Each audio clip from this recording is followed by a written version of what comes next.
Doofus is the first segment of the 21st episode of Season 8. SpongeBob ends up failing his boating exam once again, and I shit you not, ends up crippling Mrs. Puff entirely for the rest of her life. Mrs. Puff then tackles SpongeBob to the ground with the entire intent of destroying him, until the doctor steps in and stabs her with a needle in an attempt to calm her down. He also does it with SpongeBob. SpongeBob attempts to get Mrs. Puff out of the hospital to take her out for a daily stroll until something happens to the hospital.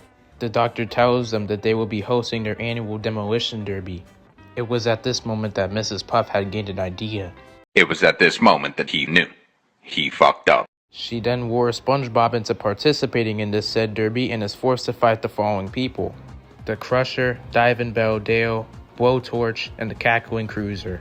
The derby begins with the Crusher attempting to drive headfirst into SpongeBob's boat, but ends up putting himself in his gaping ass hole of a mouth and crashes straight into a wall. Diving Bell Dale follows suit, but SpongeBob ends up putting mud into his suit and ends up colliding his ship with the Crushers. Blowtorch was the only one to get a decent hit on him and ends up bringing up SpongeBob and his boat up to land level. It eventually comes back down, and one of the tires of SpongeBob's boat ends up mutilating Blowtorch. Adding insult to injury, SpongeBob revs his boat as fast as he can, likely leading Blowtorch with a permanent injury. They all end up coming back for a round 2 when they all fail miserably, and SpongeBob miraculously survives it all and wins the derby. Mrs. Puff, furious at this revelation, had decided to take matters into her own hands, and comes out with this giant green-ass monster truck that looks straight out of a Michael Bay film. Like, this was genuinely batshit insane. She was willing to run over all these innocent people just to get revenge on a yellow sponge, and would later shove said innocent people just to get her objective.